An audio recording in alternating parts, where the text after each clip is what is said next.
বাংলাদেশের ঐতিহ্যবাহী জেলা বরিশাল মেহেন্দিগঞ্জ থানার অন্তর্গত কাজিরহাট কাদিরাবাদ গৌরীপুর কাদিরাবাদ মাধ্যমিক বিদ্যালয় ময়দানে নোরানি হাফেজিয়া মাদ্রাসা আলিল্লাহ বোর্ডিংয়ের ২৭তম বাৎসরিক ঐতিহাসিক তাফসিরুল কোরআন মাহফিলের স্বনামধন্য সভাপতি জনাব আবুল কালাম মোল্লা আতালাল্লাহু উমরাহু ওয়া বারাকাল্লাহু ফি হায়াতি, বলেন আমিন। দল মত নির্বিশেষে কোরআনের এই অনুষ্ঠানে যারা ইবাদত মনে করে এসেছি, খুশি হয়ে বলছে আলহামদুলিল্লাহ। জান্নাতের ভেতরে এরকম একটা অনুষ্ঠান হবে, আল্লাহ নিজেই থাকবেন সভাপতি, বিশ্বনবী হবেন প্রধান অতিথি। দাউদ আলাইহিস সালাম নিজের কণ্ঠ দিয়ে সূরা তাহা তেলাওয়াত করে অনুষ্ঠান উদ্বোধন করবেন। আমাদের নবী মুহাম্মদুর রাসূলুল্লাহ সাল্লাল্লাহু আলাইহি ওয়াসাল্লাম সূরা রহমান তেলাওয়াত করে শোনাবেন। আমাদের মালিক মহান রব্বুল ইজ্জাত ওয়াল জালাল নিজের কুদরতের কণ্ঠ দিয়ে সূরা ইয়াসিন তেলাওয়াত করে জান্নাতি মানুষদেরকে শোনাবেন। 50 আলফা সানা মিম্মা তাউদ্দুন, 1-2 করে যেভাবে গণনা করো, আল্লাহর কণ্ঠে কোরআনের এক একটি আয়াত শুনতে সময় লাগবে 50,000 বছর। জান্নাতের ওই ময়দানে আজকের মাহফিলের প্রধান অতিথি, সভাপতি, বিশেষ অতিথি যারা এসেছি আমরা, এবং মাহফিলের প্রধান আকর্ষণ আপনারা যারা বসে আছেন, আমাদেরকে যেন শ্রোতা হিসাবে আল্লাহ ওই ময়দানে একটু জায়গা করে দেন। এটা ইবাদত চলছে, কি চলছে? ইবাদতের ভেতরে কথা বলা যায়, এদিক ওদিকে তাকানো যায়। কোরআনে কারিমের কোনো আয়াত বোঝার জন্য যদি আপনি চেষ্টা করেন, যেহেতু তাফসিরুল কোরআন মাহফিল লিখে দিয়েছেন, আমরা তেলাওয়াতকৃত আয়াত থেকে তাফসির আকারে কথা বলবো ইনশাআল্লাহ। নবীজি জানিয়েছেন, কোরআনের কোনো আয়াত বোঝার জন্য যদি আল্লাহর কোনো বান্দা চেষ্টা করে, ও যদি নাও বোঝে, শুধু চেষ্টা করার কারণে 500 রাকাত নফল নামাজের সওয়াব হবে। তাও কবুল হওয়া নামাজ। কি নামাজ? আমরা যা নামাজ পড়ি সবই তো কবুল হয়ে যায়। এখানে অনেক মুসল্লি এমন আছে 20 বছর নামাজ পড়ছে, নামাজের যে ফরজ কয়টা ও তাও জানে, আন্দাজে পড়ছে। ওয়াজিব কয়টা এও জানে না, অথচ ফরজ আর ওয়াজিব বাদ দিলে আর নামাজ থাকে? বলেন। অথচ নবীজির কথা এক চুলও মিথ্যা নেই যে 500 রাকাত নফল নামাজের সওয়াব আল্লাহ কবুল হওয়াটা দান করবেন শুধু কোরআনের ইজ্জত। সুতরাং আজকে ওই রকম মন নিয়ে 1-1.5 ঘন্টার সময় আমরা এখানে ব্যয় করব কোরআন বোঝার জন্যে। আল্লাহ যেন সহজ সরল ভাষায় আমাদেরকে বোঝার তৌফিক ভিক্ষা দেন, বলেন আমিন। নবীজি বলেন, মান ক্বালা বিহি সাদাকা, যারা কোরআন দিয়ে কথা বলে এরা সত্য কথা বলে। আজ পৃথিবীতে কোরআনের কথা বেশি না, কোরআনের কথা আজ বেশি হচ্ছে না। এই জন্য আমরা কথা শুনলে আজকে থেকে সিদ্ধান্ত নিয়ে বাড়ি যাবেন। এ বরিশালে যারা আসবে বলবেন কোরআন শরীফ হাতে নেন, এক একটি আয়াতের 8টা 10টা করে শব্দের অর্থ বের করে তাফসিরের নাম বলে আমাদেরকে বোঝান। ওই বাবার কিচ্ছা কাহিনী শোনার জন্য আমরা বসি নাই। তাহলে দেখবেন এমনিতেই আজে বাজে জিনিস বন্ধ হয়ে যাবে। কানে হাত দিয়ে আন্দাজে টান দেয়, আমার বাবা আকাশ দিয়ে উড়ে গেছে, পানির নিচে ডুব খেয়েছে। তোর বাবা পানির নিচে ডুব খেয়েছে না আকাশ দিয়ে উড়ে গেছে, আমার দরকার আছে? আমি যেতে পারি কিনা ওইটা দেখ। এই জন্য কোরআন দিয়ে যারা কথা বলে, নবীজি বলেন সার্টিফিকেট দিচ্ছেন, তারা সত্য কথা বলে। আমানা আমিলা বিহি উজিরা, যারা কোরআনের আমল করবে আল্লাহ তাদেরকে নিজে পুরস্কার দান করবে। আমার হাকামা বিহি আদালা, যারা কোরআন দিয়ে বিচার করে তারা ন্যায় বিচার কায়েম করতে পারে। বলেন তো পৃথিবীতে কোরআনে কারিমের বিচার বেশি না অবিচার বেশি? কোরআনের বিচার যতদিন পর্যন্ত কায়েম না হবে ন্যায় বিচার আপনি পাবেন না, অবিচারই চলতে থাকবে। আমান দাআ ইলাইহি হাদা, কেউ যদি কোরআন দিয়ে মানুষকে ডাকে আল্লাহ নিজে তাকে হেদায়েতের ওপরে রাখে। তাহলে আমি হেদায়েতের ওপরে থাকতে হলে বড় জুব্বা, বড় পাগড়ি, বড় দাড়ি এইটা শর্ত না। শর্ত হচ্ছে আমি কোরআন দিয়ে মানুষকে ডাকতে থাকবো। বড় জুব্বা, বড় দাড়ি, বড় পাগড়ি মাস্ট বি, ওগুলো তো লাগবেই। ওগুলো মানুষকে অন্যায় কাজ থেকে বাঁচিয়ে দেয়। কিন্তু আমি হেদায়েতের ওপরে আছি কিনা এটার জন্যে আমার প্র্যাকটিক্যাল লাইফে দেখা লাগবে যে আমি মানুষকে কোরআন দিয়ে ডাক দিলাম নাকি অন্য কিছু দিয়ে ডাক দিয়েছি। ফাকাদ হুদিয়া ইলা সিরাতিল মুস্তাকিম, কেউ যদি কোরআনের ডাকে বুঝে শুনে সাড়া দিয়ে দেয় আল্লাহ তাকে হেদায়েতের রাস্তা নসিব করে দিবে। সুতরাং আজকে আমি হেদায়েতের উপরে থাকার জন্য কোরআন দিয়ে ডাক দেব, আর আপনারা যারা বসে আছেন হেদায়েত পাওয়ার জন্য কোরআনের ডাকে সাড়া দেবেন। মানিত্তাবাল হুদা বিগাইরিল কোরআন আদাল্লাহুল্লাহ। এখানে আলেম নেই, শব্দের দিকে খেয়াল করেছেন? নবীজির প্রতিটি কথা গবেষণামূলক। শব্দটা যদি দল্লা দিতেন, দল্লা ইয়াদিল্লু, বাংলা অর্থ হয়তো আপনি নিজেই নিজেকে গোমরা বানিয়ে ফেলেছেন। আদাল্লা বাবে ইফাল থেকে এসেছে, আদাল্লা ইয়াদিল্লু। যখন এই শব্দ বাবে ইফাল থেকে আসে 43টার উপরে বাব আছে, এক একটি শব্দ এক এক জায়গায় ব্যবহার হলে অর্থ পাল্টিয়ে যায়। এই ইফাল থেকে আসার কারণে বাংলা অর্থ দাঁড়িয়েছে আপনি হয়তো ভালো হবার নিয়তে কোনো জায়গায় গিয়েছিলেন, কিন্তু কোরআন সেখানে ছিল না। এই জন্য আল্লাহ নিজে দায়িত্ব নিয়ে আপনাকে গোমরা বানিয়ে দেবে। আপনি টের পাচ্ছেন কি বললাম? না, আমার মনে হয় এখনো টের পাননি। কোরআন যেখানে নেই ওই জায়গায় যদি আপনি ভালো হওয়ার নিয়ত যান আপনাকে খারাপ বানিয়ে দেবে কে? এ হামজা বানাবে না, আল্লাহ নিজে দায়িত্ব নিয়ে আপনাকে গোমরা বানিয়ে দেবে। 48,000-এর ওপরে এদেশে দরবার চলছে সরকারি জরিপে। আপনি একটা দরবার দেখান তো কোরআনে কারিমের যে 500 আমল আছে চলছে, একটা দেখান, আমি সেখানে যাব। নেই, একটাও নেই। অথচ মানুষজন আমরা ওখানে কিন্তু যাই ভালো হওয়ার নিয়তে যাই। যাওয়ার পরে ফল কি দেখছি? অধিকাংশ মানুষগুলো আরো খারাপ হয়ে যাচ্ছে। আগে বিড়ি খেত না, বাবার দরবারে যাওয়ার পর এখন বিড়ি খাচ্ছে। আগে গাঁজা খেত না, এখন গাঁজা খাচ্ছে। আগে মানুষকে ধোঁকা দিত না, এমনও দরবার আছে সেখানে গেলে আগে ধোঁকাবাজি শিখছে। আমার কুষ্টিয়ার লালনের মাজার, মানুষ মনে করে আল্লাহর ওলি শুয়ে আছে, বিভিন্ন জেলা থেকে ওখানে যাচ্ছে। আমার মনে হয় পাশে তো আমার বাড়ি। সারা দেশে মিলিয়ে আপনি যেই কতটুকু গাঁজা না পাবেন তার যাতে বেশি গাঁজা পাওয়া যায় ওখানে। পুলিশ পাহারা দিয়ে গাঁজা খাওয়ায়, খা আমরা আছি। বলেন ওখানে গেলে মানুষ ভালো হবে না খারাপ হবে? কারণ কি? কারণ ওখানে কোরআন চলে না। কি চলে না? আমি হাসির খোরাকি দেইনি, চিন্তার খোরাকি দিয়েছি। আজকে থেকে ময়দানে শুধু মাহফিল শুনতে আসা না, 1 বছর পর একদিন সিদ্ধান্ত নিয়ে বাড়ি যাওয়া লাগবে। যেখানে কোরআন নেই ওই দরবার যদি আমার বাবাও গঠন করে আমি ওখানে যাব না। পারবেন এটা মেনে নিতে? এরপরের লাইন বলবো? হ্যাঁ, বলে আমি মার খাই। যে দলে কোরআন নেই ওই দলে আমরা এখন থেকে নেই। এটা একটু আস্তে বলেন, এত জোরে বলার দরকার নেই। না, এটা একটু আস্তে বলেন, দিনকাল ভালো না, পুলিশ আছে দেখছেন না। সুতরাং আমরা যেহেতু সিদ্ধান্ত আজকের এই ময়দান থেকে নিয়ে ফেলেছি, যেখানে কোরআন নেই ওটা যদি আমার বাবাও তৈরি করে রেখে যায় ওখানে আমি নেই, ওখানে থাকলে আমাকে খারাপ বানিয়ে দেবে কে? আমি গোমরা হতে চাই না, হেদায়েত পেতে চাই। সুতরাং আমার আজকের দায়িত্ব হচ্ছে আমি কোরআন যতটুকু পড়েছি কোরআন দিয়ে ডাকতে চাই, আমি হেদায়েতের উপরে থাকতে চাই। আর আপনি বরিশালের মানুষ যদি সত্যি জবাব দিতে পারেন, আজকের ডাকে সাড়া দিতে পারেন, আপনাকে আল্লাহ সিরাতে মুস্তাকিম নসিব করে দেবে। কোরআনে কারীম জানিয়েছে, কুল বিফাদলিল্লাহি ওয়া বিরহমাতিহি ফাবিযালিকা ফালইফরাহু হুয়া খায়রুম মিম্মা ইয়াজমাউন। সূরা ইউনূস 11 নম্বর পারা 14 নম্বর পৃষ্ঠার 8 নম্বর লাইনের 158 নম্বর আয়াত। এটা 10 নম্বর সূরা কোরআনে কারীমের তাফসিরে ফি জিলালিল কোরআন থেকে বলছি।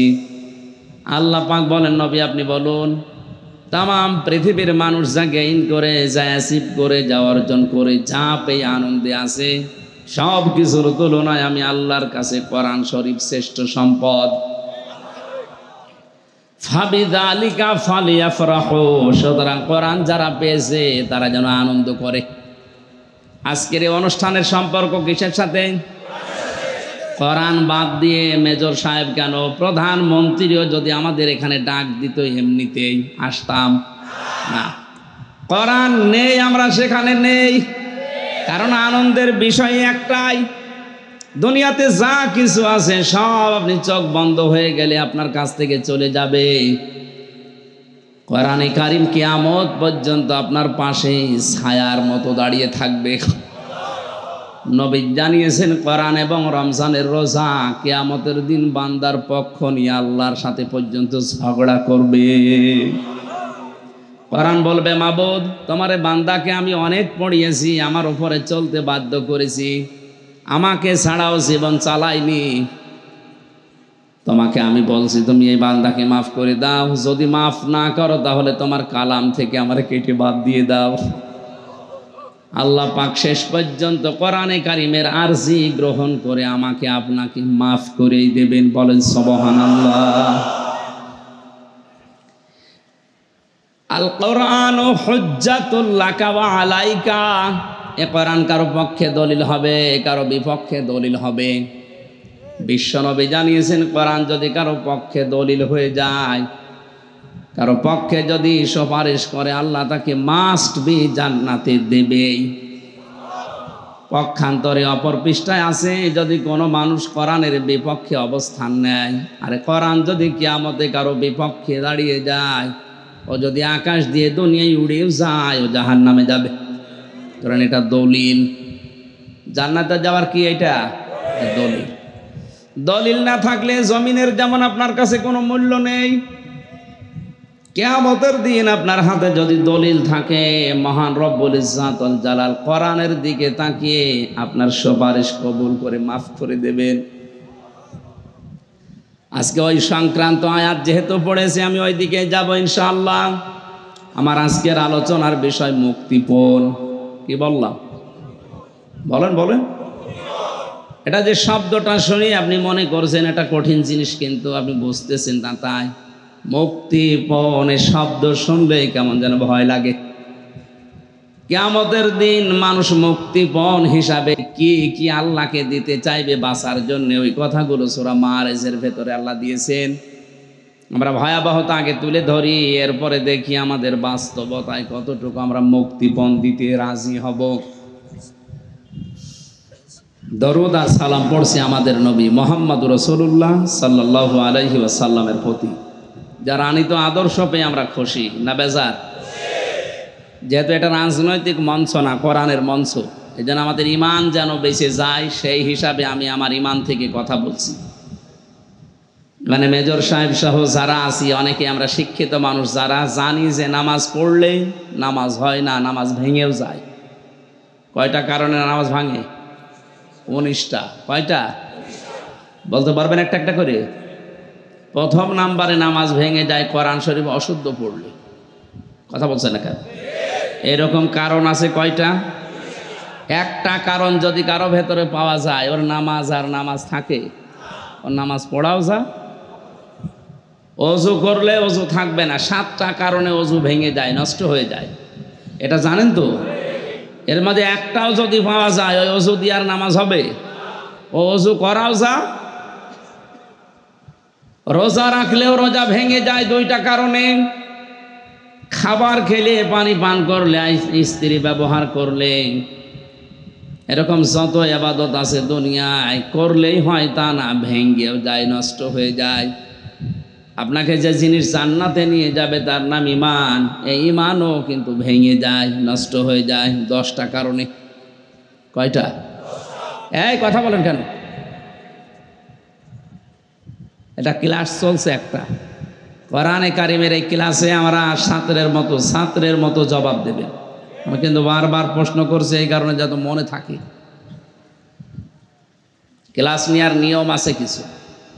আমি বিশ্ববিদ্যালয়ে যে সমস্ত ক্লাস করেছি তার ভেতরে ডক্টর লোকমান, উনি ক্লাস নেওয়ার এই যে 45 মিনিট 50 মিনিট করে ক্লাস নিত, ক্লাসে ওনার অভ্যাসই খালি বারবার প্রশ্ন করে। অন্যান্য স্যাররাই ভাবে না, ওনারা জিজ্ঞাসা করা হয়তো এত বলে প্রশ্ন করলে ওই জিনিস মানুষ বলে না। আর তোমাদের মেধা এখন শার্প আছে, বারবার প্রশ্ন করলে ওইটা যদি একবার গেঁথে যায় ও মরণের আগ পর্যন্ত আর ভুলব না। এটাও তো ক্লাস চলছে, আমি বারবার জিজ্ঞাসা করছি। নামাজ পড়লে নামাজ ভেঙে যায় 19টা কারণে, রোজা রাখলে রোজা ভেঙে যায় 2 কারণে, অজু করলে অজু ভেঙে যায় 7 কারণে, ইমান আনলেও ইমান ভেঙে যায় 10 কারণে। কয় কারণে? আপনি একটু দেখেন তো এই 10টা আপনার ভেতরে আছে কিনা। ইমান আনার পরে কেউ যদি শিরিক করে ওর ইমান ভেঙে যায়, কি কথা বলে না কেন? ইমান আনার পর কেউ যদি কুফরি করে ওর ইমান ভেঙে যায়। ইমান আনার পরে কেউ যদি আল্লাহর কোনো বিধানকে অবজ্ঞা করে, মন খারাপ করে, আল্লাহর কোনো বিধান শোনার পর ওর ইমান ভেঙে যায়। এগুলো তো সব আমি বানালাম। সূরা মুহাম্মদের 9 নম্বর আয়াতে আল্লাহ দলিল দিচ্ছেন, যালিকা বিআন্নাহুম কারিহু মা আনজালাল্লাহু ফাআহবাতা আমালাহুম। এ পৃথিবীতে আল্লাহর নাজিলকৃত বিধান মানে না এমন না। যদি আল্লাহর কোনো বিধান শোনার পরে জানার পরে কেউ যদি মন খারাপ করে, ওর পেছনে যত আমল আছে আল্লাহ সব ব্যর্থ করে দেয়, নষ্ট করে দেয়, ভেঙে ফেলে। তাহলে ইমানও ভাঙার কারণ, আমল ভাঙার কারণ, নামাজ ভাঙার কারণ, রোজা ভাঙার কারণ, অজু ভাঙার কারণ সব আপনি বুঝছেন। যে কয়টা বললাম এই কয়টার ভেতরে আমরা নেই। আমাদের ভেতরে শিরিক নেই, কুফরি নেই। আল্লাহর বিধান জানার পরে আমাদের মন খারাপ হয় না। আমি এই 10টার ভেতরে সব চাইতে বড় কঠিন পেয়েছি যেটা 4 নাম্বারটা, এবার সেটি সিরিয়ালে আছে, এটা বাদ দিয়ে বলি। সত্যি করে বলেন তো, বললে মানতে পারবেন তো? মানবেন কারা দেখি? লিল্লাহি তাকবীর। দেখেন তো হাত তোলেনি কে? আলহামদুলিল্লাহ, ঠিক আছে। আমার বিশ্বাস হচ্ছে যে আপনি মানতে পারবেন। আমি বলছি, এই পৃথিবীর ময়দানে কেউ যদি মুহাম্মদুর রাসূলুল্লাহকে বাদ দিয়ে কিয়ামত অন্য কাউকে আদর্শ হিসাবে মেনে চলে, তার ঈমান ভেঙে যায়। এখন তো দুনিয়ায় নেই। এই কথাটা মনে হয় আমি বানালাম নাকি? এখানে অনেক মানুষ আমরা এটা শুনেছি, জানি, বিশ্বাসও করি যে কোরআনে কারিমের সূরা ইয়াসিন এটা দিল বলা হয়। একবার যদি সূরা ইয়াসিন কেউ পড়ে 10 খতম কোরআন শরীফ পড়ার সওয়াব হয়।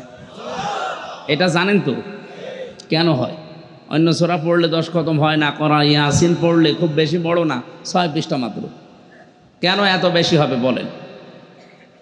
এর ভেতরে 86টা পয়েন্ট আছে।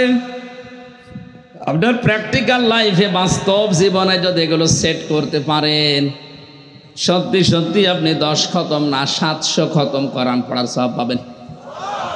কারণ একটা আয়াত পড়লে শুধু 10টা নেকি হয় অক্ষরে তা না, 700 গুণ পর্যন্ত আমরা পড়েছি হাদিসে। সেই হিসাবে যদি সত্যি 86টা বিষয় মানতে পারেন, একবার ইয়াসিন সূরা পড়লে আপনাকে 700 খতম কোরআন শরীফ পড়ার সওয়াব দেওয়া হবে। এবার আসেন তো 86টা একটা একটা করে মিলান, আপনি পাচ্ছেন কিনা। 1 নম্বরে আপনি আল্লাহকে শুনিয়েছেন ইয়াসিন। ইয়া মানে হে, হরফে নেদা এটা, সিন মানে সাজ্জেদ।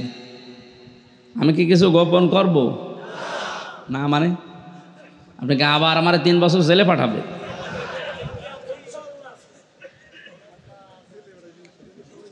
তিনটা বছর যেভাবে রেখেছিল আমারে, আমি যা বুঝেছি, আমার মনে হয় এই আয়াতটা বাদ দিয়ে দেওয়া দরকার।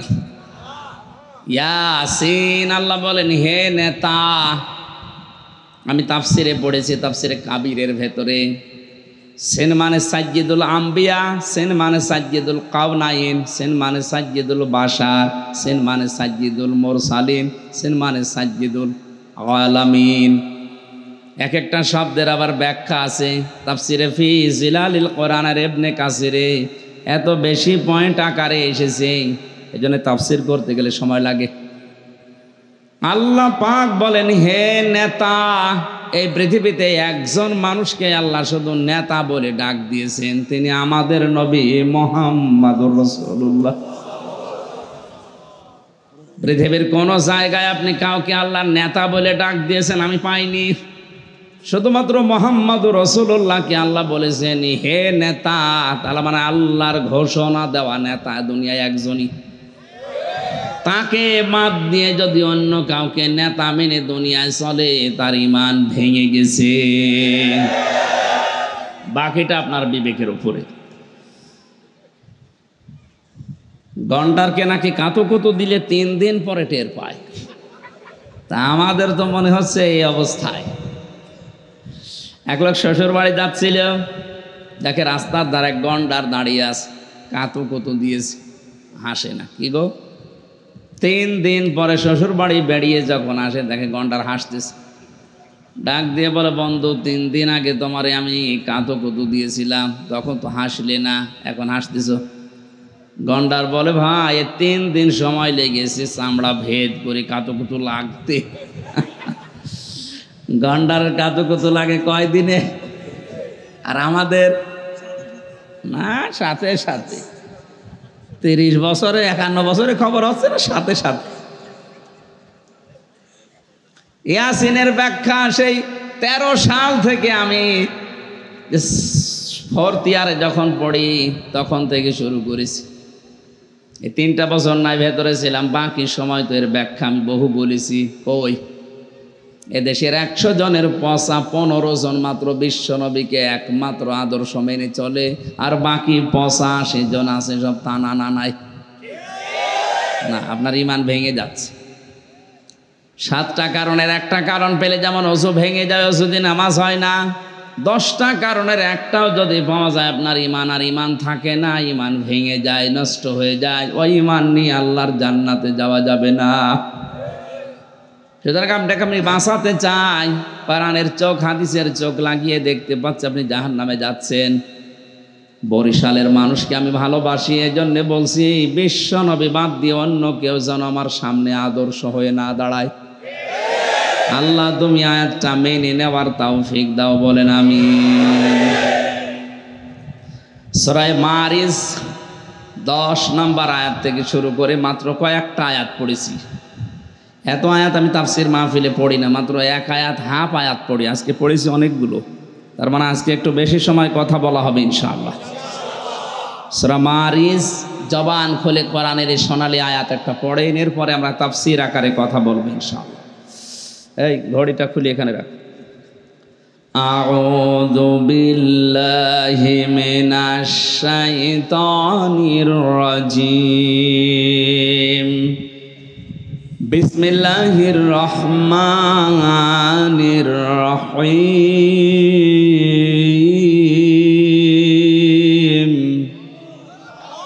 ওয়ালা ইয়াসআলু হামিমুন হামিমা।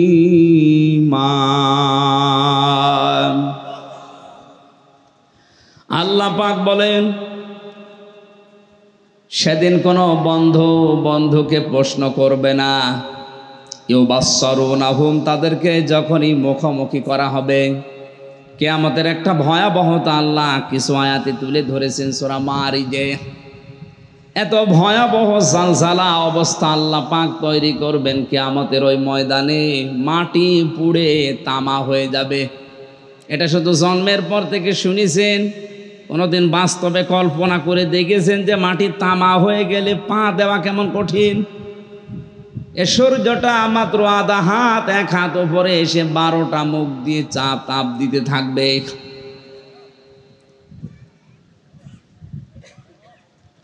কোরআনে কারিমে সূরা মুজাম্মিলে আল্লাহ পাক নিজে আশ্চর্য হয়ে গেছেন। ফাকাইফা তাত্তাকুনা ইন কাফারতুম ইয়াউমা ইয়াজআলুল ওয়িলদানা শিবা।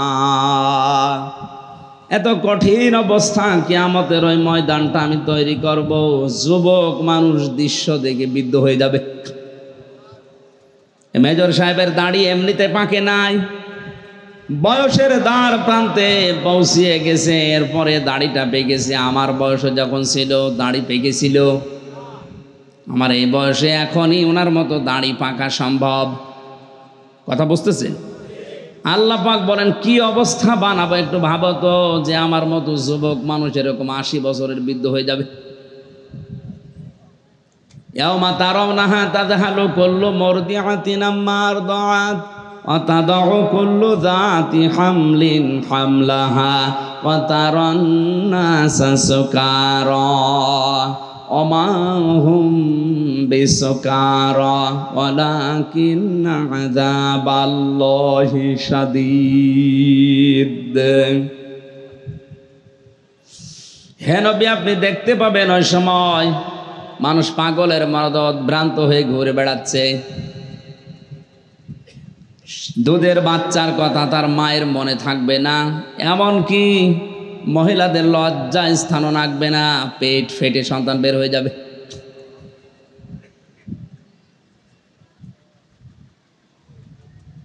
মাথার মগজগুলো টকবক করে ফুটতে থাকবে, নাক কান দিয়ে গলে গলে পড়বে। কেউ ঘামতে ঘামতে হাঁটু পর্যন্ত, মাজা পর্যন্ত, গাল পর্যন্ত কেউ ঘামের ভেতরে হাঁপুডুবু খাবে।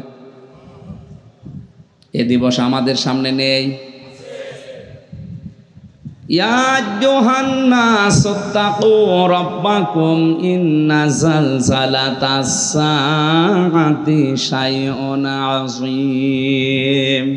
হে পৃথিবীর মানুষেরা, আল্লাহ পাক বলেন হে পৃথিবীর মানুষেরা, ওই দিনকে ভয় করো, তোমাদের রবকে ভয় করো। এমন একটা দিন তোমাদের সামনে আগত, ঝালঝালা পয়দা হয়ে যাবে।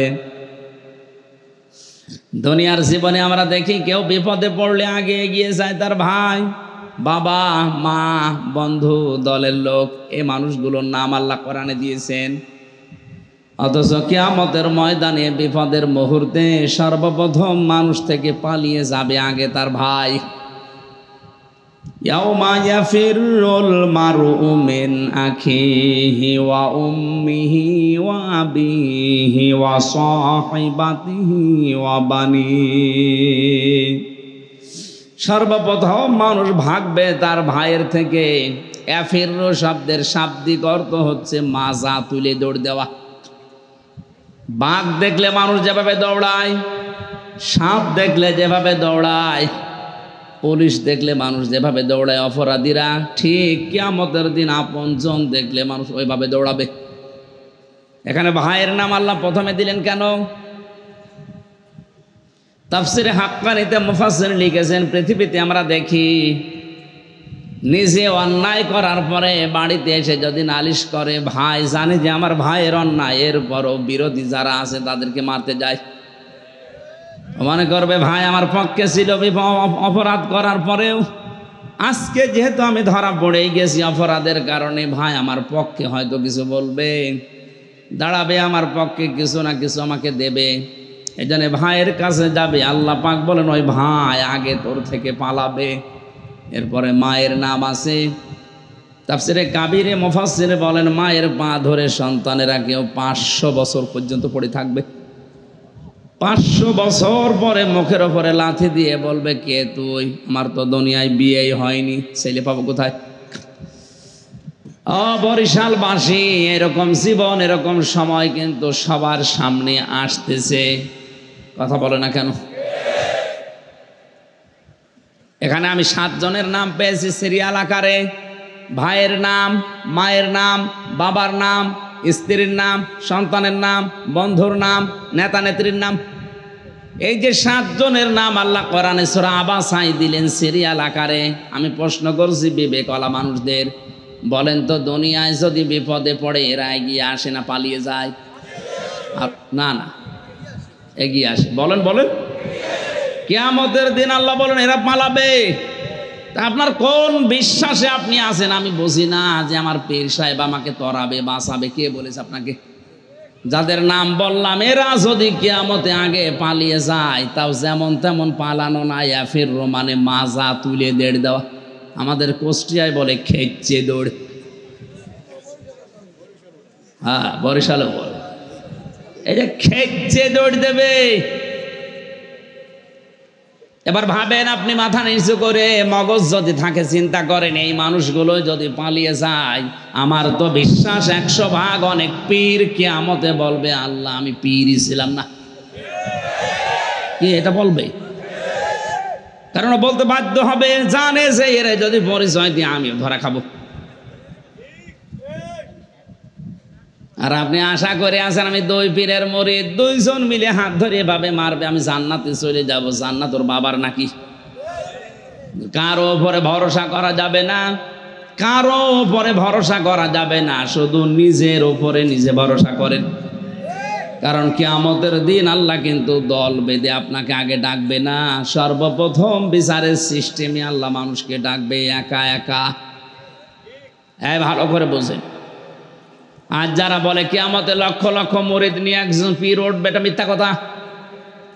সূরা মরিয়মের 95 নম্বর আয়াত, যত তাফসির আছে বাংলাদেশে সব তাফসির গুলো মিলান। আমি বলছি কিয়ামতের দিন সর্বপ্রথম আল্লাহ বিচারে মানুষকে ডাকবে স্রেফ একা একা।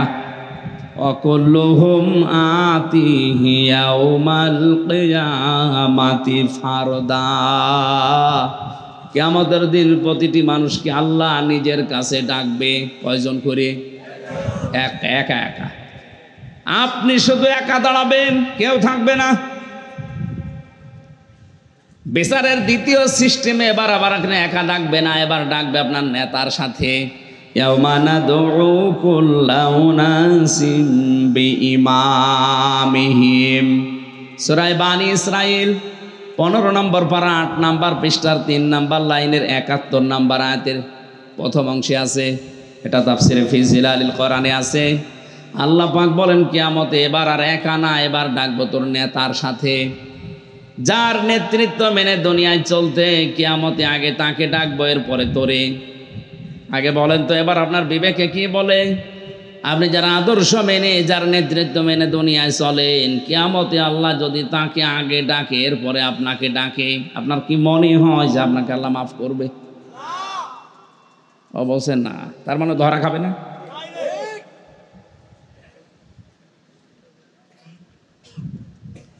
আমরা যেন ধরা না পড়ে, ধরা না খাই, এজন্যই তো এই আয়োজন করেছে, না লোক দেখানোর জন্য। আমরা যেন বেঁচে যেতে পারি, বাঁচতে পারি, এই জন্য আমাদের বিবেকের দরজা যেন খুলে যায়, তালা লাগানো আছে আমাদের। আল্লাহ পাক যেখানে আমাদের সতর্ক করছেন কেউ তোর সাথে থাকবে না, স্রেফ তুই একা দাঁড়াবি আমার সাথে। একটু ভাবেন তো নিজের দিকে তাকিয়ে, যা করেছেন যদি একা দাঁড়িয়ে যান আপনার 60 বছরের জবাব দেওয়া সম্ভব। আমি একা একা যখন থাকি মাঝে মাঝে চিন্তা করি, আল্লাহ কিয়ামতে যদি দাঁড় করিয়ে বলো হামজা 2024 সালের মার্চ মাসের 31 তারিখ পর্যন্ত তোরে মাফ করে দিলাম, শুধু এপ্রিল মাসের 1 থেকে 24, এই যে 24 দিনের হিসাব দিয়ে জান্নাতে চলে যা। আমার তো মনে হয় 24 দিনের হিসাব দেওয়া সম্ভব না। আপনারা পারবেন না? আপনারা পারবেন।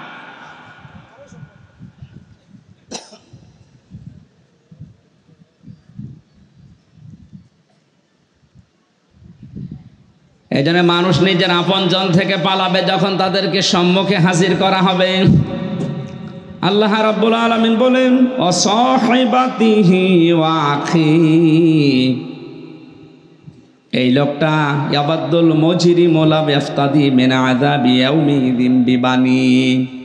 এ কঠিন যন্ত্রণাদায়ক ভয়াবহ অবস্থা দেখে নিজেকে বাঁচাতে শেষ পর্যন্ত এই মানুষটা ফিদিয়া দেবে, জরিমানা দেবে, মুক্তিপণ দিতে চাইবে। এই যে মুক্তিপণ হিসাবে, ফিদিয়া, জরিমানা হিসাবে কি কি মানুষ দিতে চাইবে কিয়ামতে, এদের নামগুলো আল্লাহ বলেন। প্রথমে তার স্ত্রীকে দিতে চাইবে, এরপরে তার ভাইকে, ও ফাসইলাতি হিল্লাতি তৌবি তার জাতি গোষ্ঠীকে, তার নিজের দলে যে সমস্ত মানুষজন ছিল বড় বড় নাম করা, বলবে আল্লাহ এদেরকেও নিয়ে নাও। শুধু এতটুকু আল্লাহ শেষ করেননি, অমাং ফিল আরদি জামিআ, এ পৃথিবীতে যত কিছুর মালিক সে ছিল সব কিছু আল্লাহকে বলবে আল্লাহ এগুলো সব মুক্তিপণ, জরিমানা, ফিদিয়া দিয়ে দিলাম। সাম্মা ইউজি, এরপরও তুমি আমাকে বাঁচাও। আল্লাহ পাক বলেন কাল্লা, কখনোই না, ইন্নাহা লাযা, অবশ্যই তোর জন্য আমি লাযা নামক জাহান্নামের দরজা রেডি করে রাখলাম। এবার আপনাকে আমার প্রশ্ন, জাহান্নাম কয়টা? না না, একটা। সারা জীবন আমরা শুধু শুনে এসেছি যে জাহান্নাম 7টা, জান্নাত 8টা। কোনো জায়গায় পড়িয়েছেন? পড়েননি, শুধু শোনা কথা।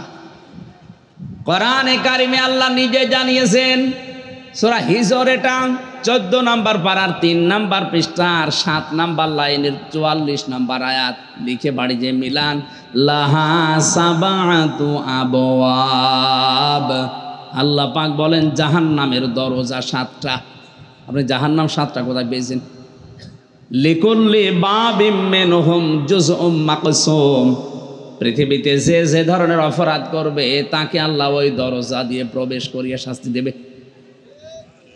তাহলে আজকে এই ভুলটা নিরসন করা দরকার যে জাহান্নাম 7টা, জান্নাত 8টা না। জান্নাতের স্তর বা দরজা আমি পেয়েছি 100টার উপরে।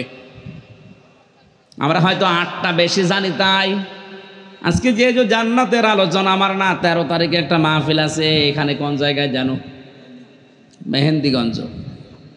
ওখানে আমি জান্নাতের 8টা না 100টা পয়েন্টের উপরে, দরজার উপরে কথা বলবো ইনশাল্লাহ। আজকে জাহান্নাম যেহেতু 7টার কথা আমরা জানি, যে যে ধরনের অপরাধী আল্লাহ ওই দরজা দিয়ে তাকে জাহান্নামের ওই দরজা দিয়ে প্রবেশ করিয়ে শাস্তি দেবে।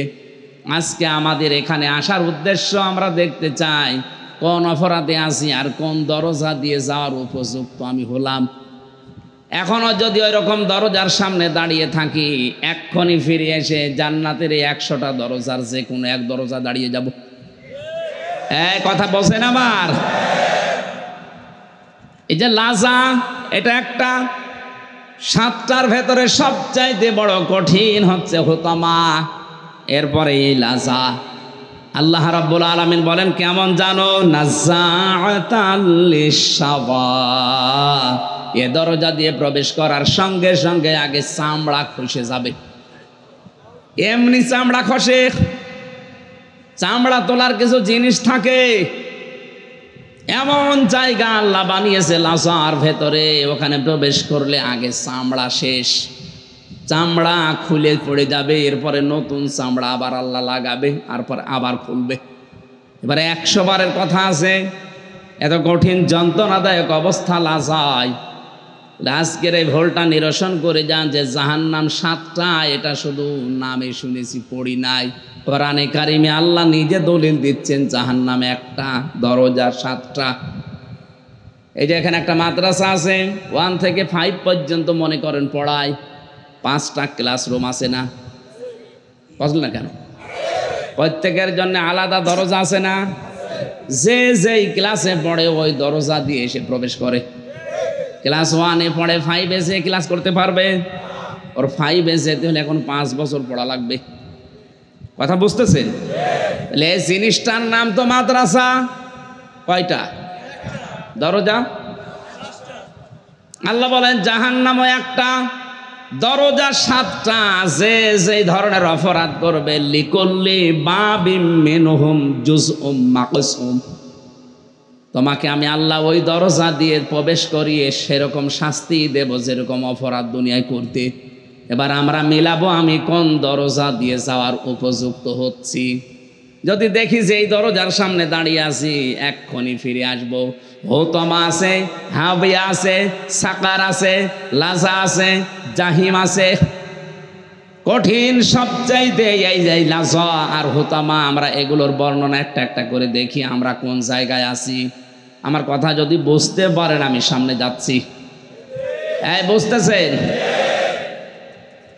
লাজা নামক এই দরজা দিয়ে আল্লাহ কাদেরকে প্রবেশ করাবে? 2টা গুণ যাদের ভেতরে আছে তাদেরকে আল্লাহ এই দরজা দিয়ে ঢোকাবে। এবার দেখেন তো আপনি আছেন কিনা, আমি আছি কিনা। ফামতাদউ মান আদবারা ওয়া তাওয়াল্লা ওয়া জামাআ ফাআওয়া। 1 নম্বরে যাদেরকে সত্যের দিকে ডাকা হয়, অথচ এই লোকটা পৃষ্ঠ প্রদর্শন করে উল্টা দিকে চলে যায়। আমার তো আয়াতটা পড়ার পরে মনে হয় বাংলাদেশে সব চাইতে আয়াতের মুখাতেব বেশি। সত্যকে সত্য জানার পরে অনেকে অহংকার করে, হিংসা করে, মানে না, মুখ ফিরিয়ে চলে যায়। যারা আল্লাহর আয়াতের সাথে আচরণ এরকম করবে, তাদের গুরুত্বপূর্ণ বিষয়গুলো আল্লাহ তুলে ধরেছেন সূরা আরাফের 40 নম্বর আয়াতে, ইন্নাল্লাযীনা কাযযাবু বিআয়াতিনা ওয়াস্তাকবারু আনহা লা তুফাত্তাহু লাহুম আবওয়াবুস সামা ওয়া লা ইয়াদখুলুনাল জান্নাহ। এটা ইবনে কাসিরে পাবেন। আল্লাহ পাক বলেন, নিশ্চয় যারা আমার আয়াতকে মিথ্যা প্রতিপন্ন করে, মিথ্যা মনে করে, কাজে এবং কথার দ্বারা মিথ্যা প্রতিপন্ন করে দুনিয়ার জীবন চালায়, ওয়াস্তাকবারু আনহা, এবং ইস্তেকবার মানে অহংকার করে মুখ ফিরিয়ে চলে আসে, লা তুফাত্তাহু লাহুম, তাদের জন্য খোলা হচ্ছে না, হবে না। এটা মোজারে, বর্তমান, ভবিষ্যৎ, প্রেজেন্ট, ফিউচার।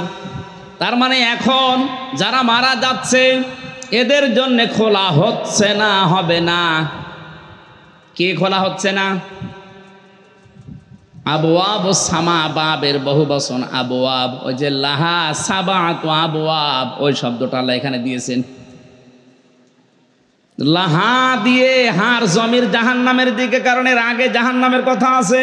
ওয়া ইন্না জাহান্নামা লা মাউইদুহুম আজমাইন। এই হা দিয়ে আল্লাহ জাহান্নামকে ইঙ্গিত দিয়েছেন। আর সাবাতুন মানে 7, আবওয়াব বাবের বহু বচন আবওয়াব। জাহান্নামের দরজা আল্লাহ বলেন 7টা। কয়টা বলেন? বলেন। এখানে যে আয়াতটা পেলাম, লা তুফাত্তাহু লাহুম আবওয়াবুস সামা, তাদের জন্য খোলা হচ্ছে না, হবে না আকাশের কোনো দরজা। এখানে সবাই বিশ্বাস করি মানুষের আমল আল্লাহর কাছে ইল্লিনে আল্লাহ নিয়ে যায়, আর কিছু বদামল সিজ্জিনে নিয়ে যায়। কোনোদিন শোনেননি? তাহলে আকাশে নিয়ে যাওয়া লাগবে, ইল্লিনে। আপনার এই আমল নিয়ে, আত্মা নিয়ে আল্লাহ যখন নিয়ে যাবে, ওই যে দরজাগুলো সব আল্লাহ পাক বলেন আমি বন্ধ করে দেব, একটাও খোলা হবে না। আকাশে যে দরজা আছে এর বাস্তব প্রমাণ নবীজি মেরাজে গিয়ে দেখে এসেছিলেন। বিশ্ব নবী বলেন, জিবরাইল আমাকে নিয়ে যখন মেরাজে যাচ্ছিল, প্রতিটি আসমানে যাওয়ার পরেই দরজা বন্ধ ছিল। দারওয়ান ফেরেশতা যারা আছে আকাশে তাদেরকে ডাক দিয়েছিল, আল্লাহর মেহমান, আল্লাহর পরে যার স্থান মুহাম্মদুর রাসূলুল্লাহকে এনেছি, দরজা খুলে দাও। প্রতিটি দরজার দারওয়ানে আওয়াজ দিয়েছে, ওনাকে কি আসতে বলা হয়েছে? যখনই বলেছে হ্যাঁ, ওনাকে দাওয়াত দিয়েছেন মহান আল্লাহ, সঙ্গে সঙ্গে রিসিপশন দিয়ে দরজা খুলে দিয়েছেন। তাহলে দরজা বন্ধ থাকে, আল্লাহ পাক বলেন আমি দরজা সব বন্ধ করে দেব, একটাও খোলা হবে না। ওয়ালা ইয়াদখুলুনাল জান্নাহ, এমনকি ওরা জান্নাতেও যাচ্ছে না, যাবে না। ইয়াদখুলুনা এইটাও মোজারে, বর্তমান, ভবিষ্যৎ, প্রেজেন্ট, ফিউচার। ওরা যে জান্নাতে এখন যাচ্ছে না, যাবে না, ভবিষ্যতে কতদিন। হাত্তা ইয়ালিজাল জামালু ফি সাম্মিল খিয়াত। হাত্তা মানে যতক্ষণ, ইয়ালিজা মানে প্রবেশ করা, ফি মানে মধ্যে, সাম্মন মানে ছিদ্র, খিয়াত মানে সুস। সুসের ছিদ্র দিয়ে যতক্ষণ উট প্রবেশ করে যেতে না পারে। এ উদাহরণ আল্লাহ কেন দিয়েছেন? সুসের ছিদ্র দিয়ে উট প্রবেশ করা যতক্ষণ অসম্ভব। এই যে আগে যে কথাগুলো বললাম, আল্লাহর কথা শোনার পরে যারা অহংকার করে, মিথ্যা মনে করে, এই মানুষগুলোর জন্য আল্লাহর জান্নাতে যাওয়া এরকম অসম্ভব। আল্লাহ আয়াতের ভেতরে যেন আমরা না পড়ি, বলেন আমিন। তাহলে লাজা নামে দরজা দিয়ে প্রবেশ করবে, প্রথম নাম্বার গুণ তাদের, মান আদবারা ওয়া তাওয়াল্লা। এই জাহান্নামে লাজা তাদেরকে ডাকবে যারা সত্যের পক্ষে মুখ না দিয়ে মুখ ফিরিয়ে চলে যেত।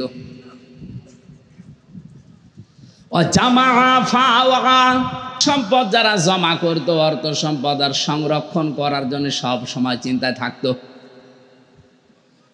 পৃথিবীর মাল সম্পদগুলো যতক্ষণ পর্যন্ত আপনি দখলে রাখবেন, ভোগ করবেন, আপনি মনে করছেন এটা আরো স্থায়ী হবে না। আল্লাহর নবী জানিয়েছেন পৃথিবীর মানব সন্তানের পেটটা কেমন জানো? একটা মাঠ ভর্তি যদি স্বর্ণ দিয়ে বলা হয় যে তোমার, বলবে আল্লাহ আমি যদি আর একটা স্বর্ণ ভর্তি মাঠ পেতাম তো ভালো হতো। মানুষের এই পেট 3.5 হাত এই বডি কখনো ভরা সম্ভব না, শুধু ভরতে পারে কবরের মাটির দ্বারা।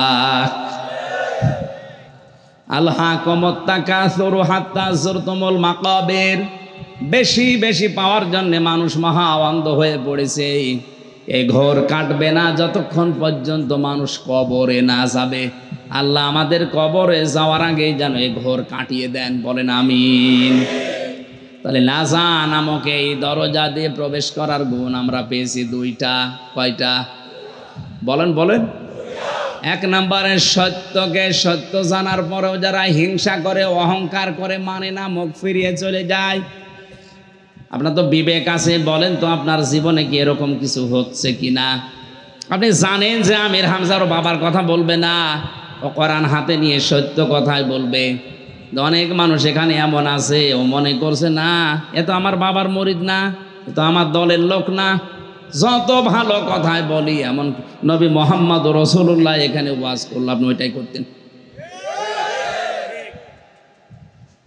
সত্যকে সত্য জানার পরে যদি আপনি না মানেন, এবার টান করে মুখ ফিরিয়ে চলে যান, আপনি যেই হন না কেন আপনার জন্য লাজা নামক দরজা অপেক্ষা করছে।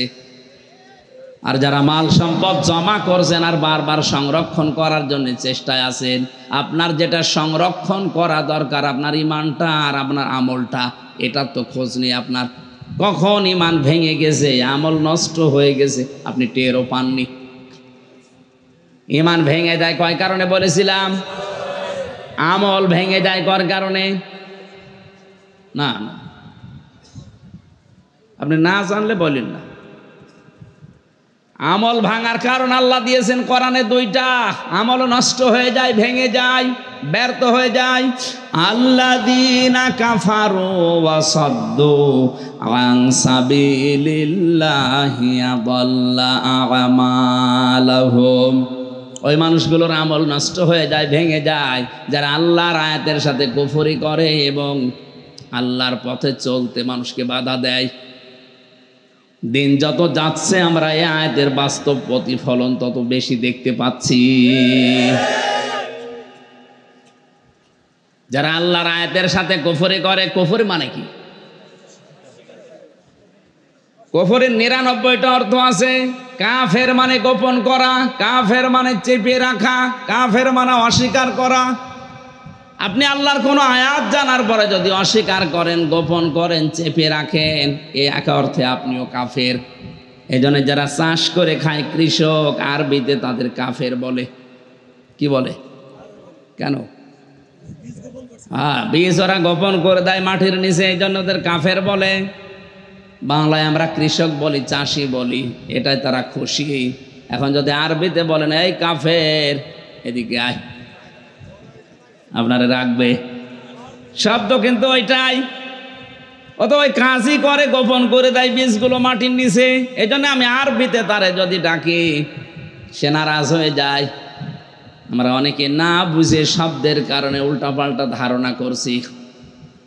কাউকে যদি বলেন বাঘের বাচ্চা, বুক বড় হয়ে যায়। ওরে যদি বলেন জানোয়ারের বাচ্চা, মন খারাপ হয়ে যায়। আরে ভাই, বাঘ কি? বাঘ কি? বাঘ তো জানোয়ার।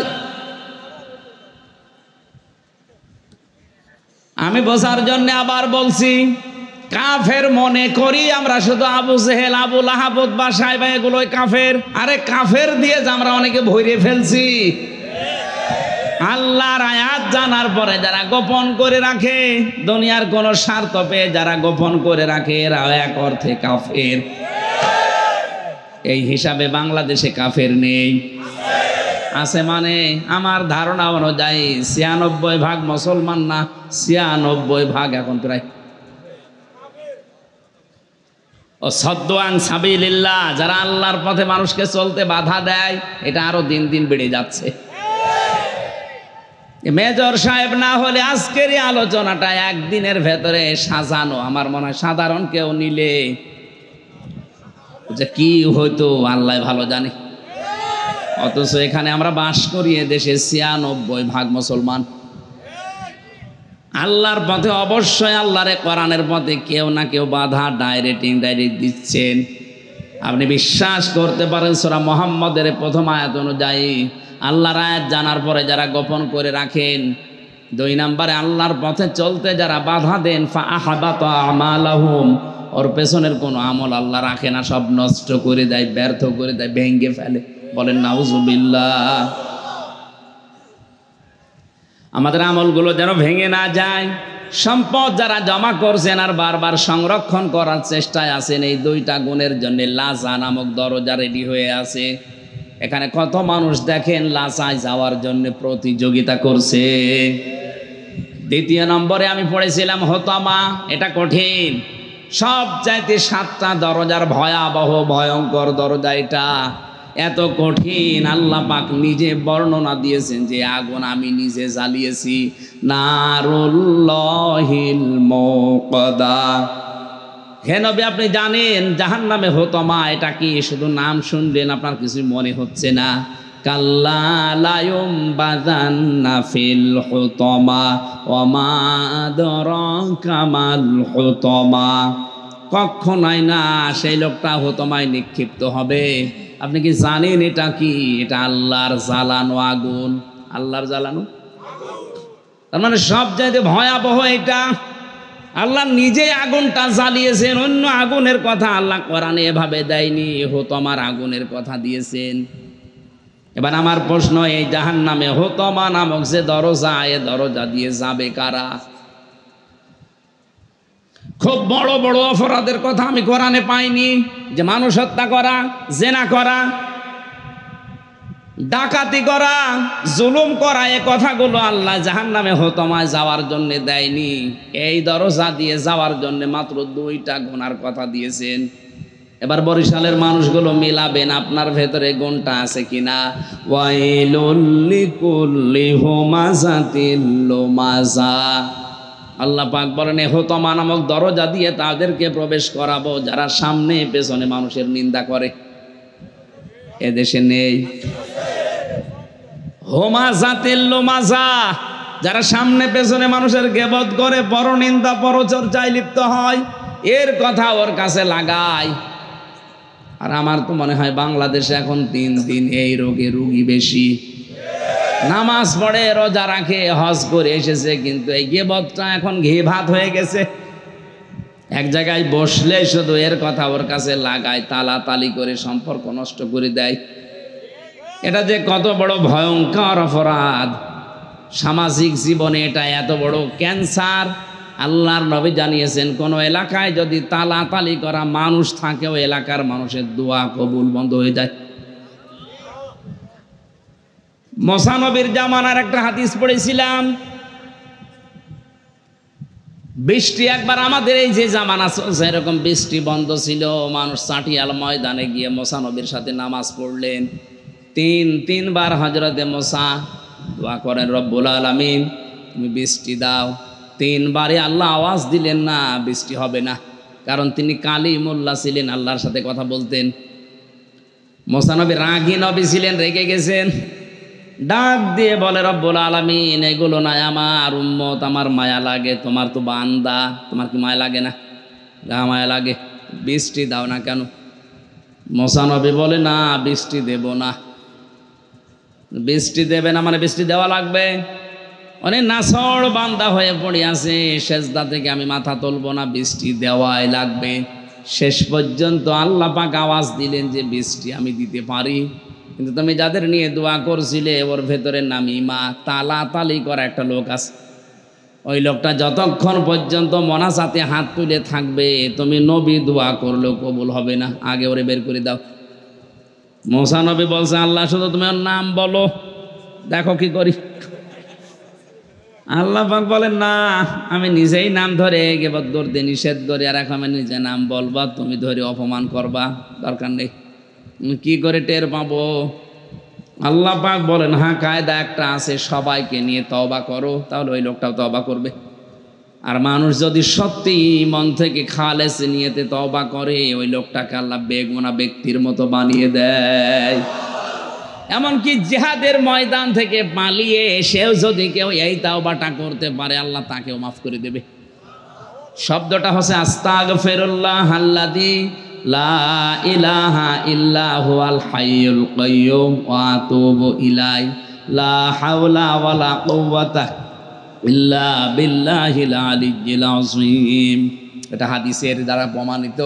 কেউ যদি জিহাদের ময়দান থেকেও পালিয়ে আসে, তার তো মাফ নেই, আমরা জানি। নবীজি বলেন এইটা বলে যদি কেউ তাওবা করতে পারে, আল্লাহ তাকেও মাফ করে দেয়। কিন্তু তাওবা করার শর্ত আল্লাহ দিয়েছেন দুইটা, আর সময় দিয়েছেন একটা। ভালো করে এবার আলেম যারা আছেন, এতদিন পর্যন্ত আমরা অনেকভাবে মানুষকে উল্টা পাল্টা কথা বলে ধোকা দিয়ে বোকা বানিয়ে রেখেছি না। কোরআনে কারিমের সূরা জুমার 24 নম্বর পারার 3 নম্বর পৃষ্ঠার 12 নম্বর লাইনে 53 নম্বর আয়াতে আছে, কেউ যদি তাওবা করতে চায় তাহলে দুইটা শর্ত তাকে মানা লাগবে, আর একটা সময় মেনটেন করা লাগবে। এটা যেহেতু বললাম ক্লাস চলছে, জবাব দেবেন এবার। শর্ত তওবার কয়টা? সময়, শর্ত, সময়। এবার মিলান তো আপনার জীবনে এই তওবা কোনোদিন করেছেন কিনা? কোরআনে কারীম দলিল দিচ্ছে, ওয়ানিবু ইলা রাব্বিকুম ওয়া আসলিমু লাহু মিন ক্বাবলি আইয়াতিয়াকুমুল আযাবু সুম্মা লা তুনসারুন। এটা তাফসিরে কাবীরের ভেতরে আল্লামা ফখরুদ্দীন রাজি রহমতুল্লাহ আলাইহি ব্যাখ্যা লিখেছেন এভাবে, কেউ যদি আল্লাহর দরবারে তাওবা করতে চায়, 1 নম্বরে তাকে তার মনিবের দিকে ফিরে আসা লাগবে। এই শব্দটা শুনতে যত সহজ মনে হচ্ছে, প্র্যাকটিক্যাল লাইফে সেট করা অত সহজ না। ওয়ানিবু ইলা রাব্বিকুম, 1 নম্বরে তার রবের দিকে তাকে ফেরা লাগবে। কার দিকে? ও বাংলার মুসলমানেরা, আল্লাহর দিকে যদি কেউ সত্যিই ফিরে আসতে চায়, জীবনে তার অনেক কিছু ছেড়ে দেওয়া লাগতে পারে। এই শব্দটা অত সহজ না যত সহজে বলছেন ঠিক। আপনি আল্লাহর দিকে ফিরে আসবেন, আল্লাহর দিকে ফিরে আসবেন, আল্লাহর দিকে ফিরে আসবেন। কথা বলার পরে আপনার কাছে আর সুদ থাকবে না, ঘুষ থাকবে না। এক কথা বলেন না কেন? আপনার কাছে আর বেপরদা থাকবে না। এই শব্দটা শুনতে যত সহজ মনে হচ্ছে, প্র্যাকটিক্যাল লাইফে সেট করা অত সহজ। আল্লাহর দিকে যেই ফিরে এসেছে তাদের জীবনী পড়েন। আমি 500 জনের উপরে জীবনী তাফসিরে আয়াতে পড়েছি। তারা যে ফিরে আসার পেছনে কত শ্রম, কত কষ্ট স্বীকার করা লেগেছে। সূরা বুরুজের তাফসিরে পেয়েছিলাম। আল্লাহর দিকে ফিরে আসলাম এই কথা বলার সঙ্গে সঙ্গে ওই দেশের এই যে তাকিয়া ইউনুস নামে যেই লোকটা, জালিম বাদশাহ, তার মন্ত্রী একজন, যেই বলেছে আমি আল্লাহর দিকে ফিরে আসলাম, তার মন্ত্রিত্ব পর্যন্ত চলে গেছে। আজ পৃথিবীতে কেউ যদি বলে আমি আল্লাহর দিকে ফিরে আসলাম, তার মন্ত্রিত্ব পর্যন্ত চলে যেতে পারে। 2 নম্বরে ওয়াসলিমু, এটা আরো কঠিন। ওয়াসলিমু লাহু, আমি আল্লাহর বিধানের সামনে আত্মসমর্পণ করে দিলাম। এখন থেকে যেখানে যেই বিধান আল্লাহ আমি পাবো, ওইটার সামনে স্যালেন্ডার। আমার মন মতো আর কিছু নেই। এই শব্দটা পৃথিবীতে মেনে নেওয়া কত কঠিন, যারা মেনে নিচ্ছে তারা জানে। এই 2টা শর্ত আপনি মানবেন কখন? মিন ক্বাবলি আইয়াতিয়াকুমুল আযাবু সুম্মা লা তুনসারুন, ওই আযাব আসার পূর্বেই, যখন আপনাকে আর সাহায্য করা হবে না। বরিশালের মানুষেরা জবাব দেন, মানুষকে সাহায্য করা হয় না কখন? মরণের সময়। কখন? তার মানে মরণের সময় আপনাকে আর সাহায্য করা হবে না। আর মরণ তো আসবে 61 সালে। কখন? বসে আছে উনি, দাঁড়াবে, গ্যারান্টি ওনার আছে। সুতরাং এখনই এই 2টা শর্ত মানা লাগবে যে আমি আল্লাহর দিকে ফিরে আসলাম। এর জন্য যদি দুনিয়ার অনেক কিছু ছাড়া লাগে, আমি ছাড়তে রাজি আছি। 2 নম্বরে আল্লাহর বিধান এখন সামনে যেটা পাবো, আমার নিজের সে বলে কিছু নেই, আল্লাহর কথা আমার কথা।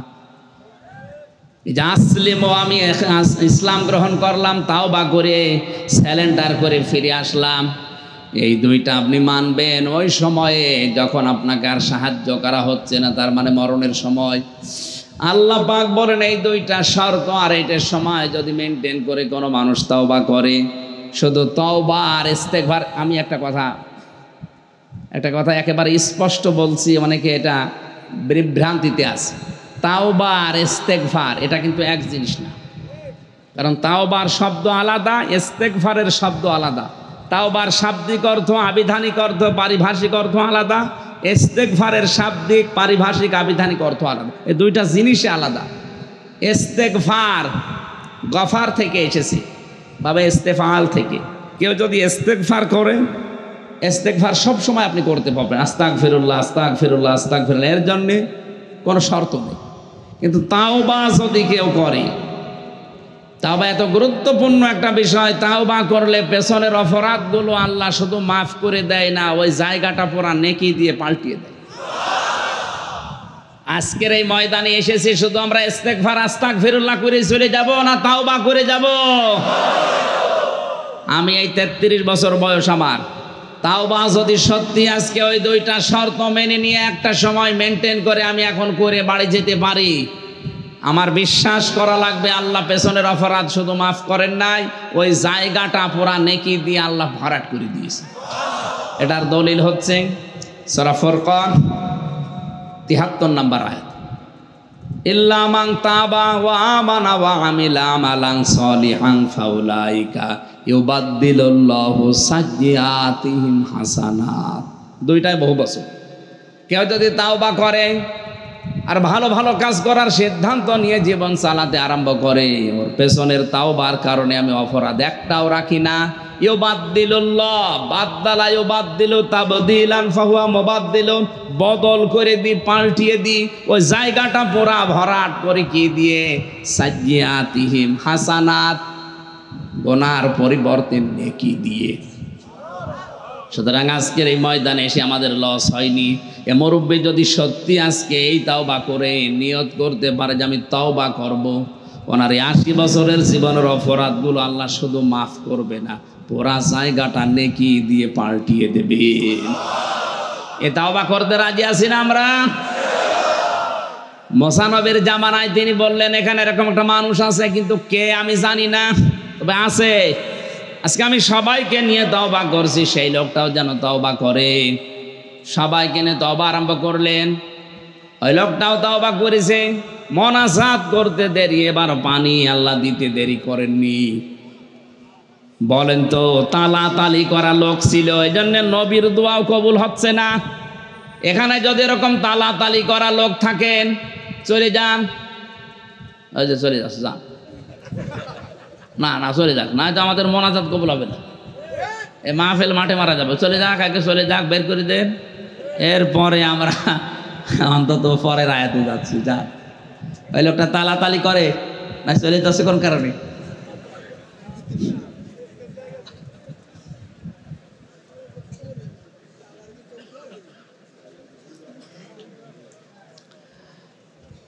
আমি তো হাসির খোরাকি দেয়নি, আপনাকে চিন্তার খোরাকি দিয়েছি। বলেন তো, এত বড় পাওয়ারফুল নবী হযরতে মুসা নবীর মতো, যিনি আল্লাহর সাথে কথা বলতেন কালিমুল্লাহ, ইনার মতো পাওয়ারফুল নবী দোয়া করছে, আল্লাহ হাত ফেরত দিচ্ছে যে তালাতালি করা একটা লোক ওখানে ছিল। এই কারণে আমি আমির হামজা কেন, কাবার ইমাম যদি দোয়া করে কবুল হবে না যদি এরকম লোক এলাকায় থাকে?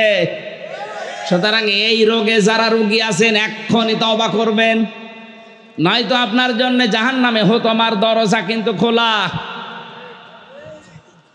আল্লাযী জামাআ মালা ওয়া আদ্দাদা, 2 নাম্বার অপরাধ কে দরজায় যাওয়ার? যারা মাল সম্পদ জমা করে আর বারবার গণনা করে। ইয়াহসাবু আন্না মালাহু আখলাদা, আরো মনে করে, ধারণা করে স্থায়ীভাবে এটা আমার কাছে থাকবে, আমার কাছ থেকে আর হাত ছাড়া হবে না। তাহলে অপরাধ পেলাম 2টা। এই হুতমায় যাওয়ার খুব বড় অপরাধ না, ছোট ছোট অপরাধ আমাদের কাছে, ছোট ছোট অপরাধ, অথচ এইটার কারণে সামাজিক অবক্ষয়। এই তালাতালি করার কারণে অনেক পরিবারে আজ 3 দিন 7 দিন 10 দিন 10 বছর কথা বলেন এরকম মানুষও আছে, অথচ ভেতরে ভেতরে কিছুই না। অথচ 3 দিনের উপরে যদি কেউ কথা বন্ধ করে অবস্থায় মারা যায়, ও বেঈমান হয়ে মারা যায়, ঈমান পায় না। এখানে কত মানুষ এমন আছে, এই প্রশাসনের কলিগদের ভেতরেও আছে, দুনিয়ার কোনো সামান্য বিষয় নিয়ে গন্ডগোল করে কথাবার্তা বন্ধ করেছে তো করেছে, এই মরণের আগে আর মুখ দেখে না। আজকের এই ময়দানে হাদিসটা আমরা আমল করতে পারি কিনা দেখেন তো। যারা এরকম কথাবার্তা বন্ধ করে আছেন দুনিয়ার কোনো স্বার্থ সিদ্ধি নিয়ে, হ্যাঁ আখিরাতের বিষয় হলে সেটা আলাদা। দুনিয়ার কোনো বিষয় নিয়ে যদি এরকম কোনো অপরাধ করে থাকেন যে আমার সাথে কথা বলে না, মুরগিতে ধান খেয়েছে এই কারণে কথা বলে না, আছে এরকম। আরে ভাই কয় টাকা ধান খেয়েছে, না 50 টাকা ধান খেয়েছে, এই কারণে আপনি ওর সাথে 3 বছর কথা বলেন। আপনি মানুষ, অথচ আপনি নামাজ পড়ছেন, রোজা রাখছেন, হজ করে এসেছেন, আপনি ভালো মানুষ না। আপনি মরার সময় বেঈমান হয়ে মরবেন। এই মুসলমানের সাথে যদি আপনি কথা বন্ধ করে বিনা কারণে মারা যান। এখানে কথা বন্ধ করা মানুষ 3 বছর 10 বছর এরকম মানুষ নেই? এই হাত তোলেন তো, কেউ আছেন কিনা? ও এই ওয়াজ এলাকায় করা ঠিক হয়নি না। আমি কুষ্টিয়াতে মডেল থানায় এক ওসি সাহেবকে পড়াতাম, ওনার গোপালগঞ্জে বাড়ি, আমি নাম নিলাম না। ওনাকে পড়ানোর সময় উনি বলতেন ওনার ভাইয়ের সাথে, আপন ভাইয়ের সাথে জমি নিয়ে একটা কি সমস্যা, কথা বলেন আপনি আজ 10 বছর। ওনার এই হাদিসটা শোনালাম, আয়াতের ব্যাখ্যা করলাম। আমি বললাম আপনি যদি নিজের থেকে যে সালাম দিয়ে হাত, ওনার বড় ভাই, হাত ধরে যে কোনো কায়দায় যদি ওনার সাথে মিল মহাব্বত করে সালাম দিয়ে কথা বলে হাসি মুখে এটা মিটিয়ে ফেলতে পারেন, আল্লাহ আপনার আরশ, আপনার উপরে আল্লাহর আরশ খুশি হয়ে যাবে। এই এলাকায় ওয়াজটা করা ঠিক হয়নি, কারণ এই এলাকায় তো সব আল্লাহর ওলি বসে আছে। এরকম মানুষ তো আমি একটাও পেলাম না। নাকি থাকার পরও আপনি মিথ্যা কথা বলছেন, হাত তুলছেন না। 3 দিন 10 দিন 14 দিন কথা বন্ধ হয়ে আছে এমন লোক নেই? ও হাত তোলেন না কেন, দেখি অসুবিধা নেই। কি আপনার কি হয়েছে বলেন? হ্যাঁ বলেন বলেন, আপনি ওয়াজ আগে কাজে লাগায় বলেন।